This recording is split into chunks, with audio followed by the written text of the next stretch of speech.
Hi and welcome back, everybody. Hope you're all having a great day out there. We got some things just in I want to push out to you all in a timely fashion. Before we begin, though, I got a clip right here, guys, for you that came out last night. This is John Deaton, who has went to bat for the XRP Army and Ripple for years now, debating Elizabeth Warren, going to bat once again for XRP, absolutely destroying Elizabeth Warren. Listen here. About is what exactly do the crypto folks expect to get by funding 90% You want to know of your something? campaign? Everyone out there, I sued the government because the SEC had done something really bad to small retail investors, and a lifelong Democratic judge agreed with me. I did it all pro bono, and this token XRP was called legal because of my work. I won Lawyer of the Year, Consumer Advocate of the Year, Defender of Freedom Award because I did it for free. And guess what? Last week, that crypto billionaire that she's talking about that has supported me just donated millions of this XRP token to Vice President Harris' campaign. If I didn't do what I did, sue the SEC on behalf of small retail investors, that donation to your candidate of choice, Senator, would not have happened. So, Madam Vice President, if you're watching, you're welcome. I would like to move on. You can return to this if you like later. Victoria McGreen has our next question. We'll go to you first again, Mr. Deaton, Sure. to make up for before. Turning our attention to the rest of the world, you've suggested Now, that... guys, we've got Ripple's RLUSD being quoted as heavily regulated. It will be, once approved, heavily regulated, says Jack McDonald at Ripple, CEO of Standard Custody SVP. Listen here. Tell us about the RLUSD stablecoin. Well, it's a dollar-backed stablecoin, really right down the middle of the fairway in terms of the attributes, in terms of how we're bringing it. It's a heavily regulated, it will be, once approved, heavily regulated stablecoin, backed very conservatively by U.S. dollar and dollar equivalents. We can talk a little bit more about that. Monthly attestations by a third-party audit firm, highly credible partners in terms of the reserve management, the banking partners.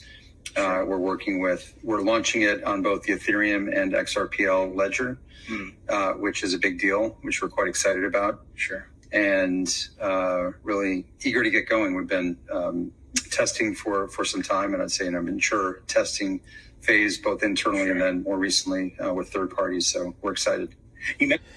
Now, guys, in the real estate business, it's location, location, location. In our business, how we win is compliance, compliance, compliance. And that is exactly what Ripple is doing and focusing on to push us ahead as the #1 top tier regulated stablecoin, as well as XRP, we know is the only digital asset out there with true regulatory clarity. Now, this came out of Ripple, quote, "The challenge is to adapt and learn from our current regulatory structure about how to address risk and let positive innovations flourish." This came out of Monica Long, who's the president of Ripple and former chair of FDIC. Sheila Barr closing out day one at Ripple Swell. It's about 40 seconds. Listen here. What are other ways that the private sector can work with the public sector to help create that clarity? The crypto industry needs to understand what the regulators' objectives are, what their concerns are. The current structure doesn't work because it's not so heavily intermediated. You don't have the same gatekeepers that you have with the banks, or the brokerages, or the centralized clearing and settlement systems. It's a promise of new ways of doing business, and the issues are the same, but the structure needs to be different. The challenge is to adapt and learn from our current regulatory structure about how to address this risk and let the positive innovations flourish. You know, I look around this industry, guys, and I wonder who is as close to the FDIC as Ripple.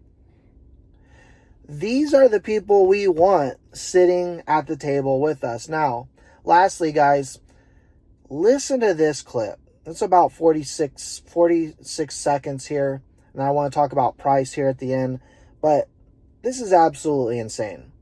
Coming out of ArchX, quote, "We think every asset will be on chain. This was, of course, at Ripple Swell, ArchX's Graham Rodford, and Ripple's James Wallace discussed how the growth of real-world assets, tokenization, is enabling use cases for digital assets. Listen here. What are your thoughts on the technology, aspect of that, and bringing on things like, CSDs into the equation? How do you make these things coexist, but how do you accelerate so you get more benefit? Yeah, that's probably where I'm a bit more bullish on the adoption of these assets. I mean, we think every asset's going to be on chain. This technology benefits the issuer, the infrastructure, the investor for numerous reasons. So it's inevitable that this is coming. And you mentioned central securities depositories. And for those that don't know, like DTCC, Euroclear, they're kind of the books and records for a lot of publicly traded securities.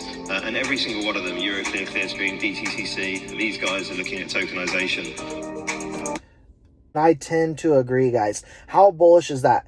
Stating the CEO of ArchX, Graham Rodford, we think every asset will be on chain. We take a look at the way blockchain works. It touches every single sector. You can use blockchain technology for endless use cases and utility. And so what we see right now, and I heard someone, a congressman, say this earlier here today, that we are at the toddler stage, not really at the infancy stage anymore with cryptocurrency, because as Monica Long said last night, or yesterday rather, we saw a ton of adoption this year. Not necessarily implementation just yet, but adoption, right? We're now at the toddler stage where we're starting to really learn how to use this body, use this mind, use ourselves to move into the world and grow. Now, XRP price here today, guys, up, sitting just under 55 cents. We've got the entire market up slightly, as we are still seeing institutional flows coming into, I just saw last night, 233% up on the week, coming into XRP traded products. So what we are seeing is two things. Whales buying XRP.